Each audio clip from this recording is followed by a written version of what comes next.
বলিউডের একটি Hindi cinema Kesari chapter 2 Canada Kumar মানে অক্ষয় কুমারের সিনেমা। ভারতের ইতিহাস বিকৃত করে তিনি বারবার প্রোপাগান্ডা ফিল্ম তৈরি করেন। কেশরী 2 সিনেমায় একটা দৃশ্যে বলা হচ্ছে কিংসফোর্ডকে হত্যা করেছিলেন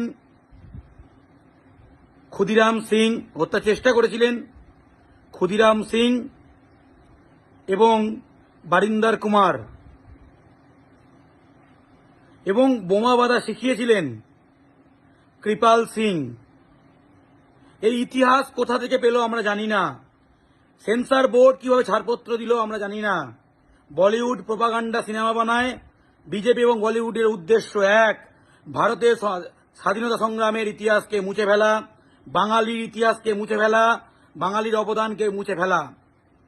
কিংসফোর্ডকে হত্যার চেষ্টা করেছিলেন বীর বাঙালি শহীদ ক্ষুদিরাম বসু এবং প্রফুল্ল চাকি। তাদের বোমা বানানোর ট্রেনিং দিয়েছিলেন বা বোমাটা বানিয়েছিলেন হেমচন্দ্র কানুঙ্গ।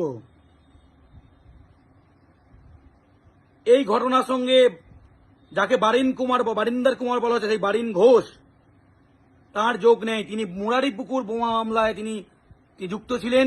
দুটো আলাদা ঘটনাকে এক করে প্রফুল্ল চাকিকে মুছে দিয়ে, পদবি পরিবর্তন করে দিয়ে, বাঙালি থেকে অবাঙালি করে দিয়ে বারিন্দার কুমার এবং ক্ষুদিরাম সিং করে দেওয়া হয়েছে, এবং হেমচন্দ্র কানুঙ্গকে মুছে দিয়ে কৃপাল সিং করে দেওয়া হয়েছে।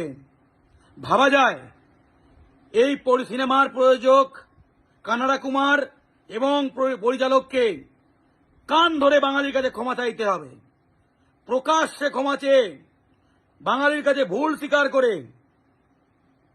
এই সিনেমার দৃশ্যগুলো পরিবর্তন করতে হবে।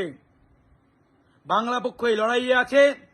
এই লড়াই বিজেপি করলে তারও প্রতিটা বাঙালির, ক্ষুদিরাম বসু, বারিন ঘোষ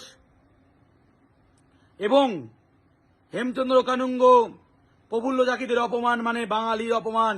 এই অপমান আমরা হতে দেব না। এই লড়াইটা প্রত্যেকের প্রতিবাদ করো। জয় বাংলা।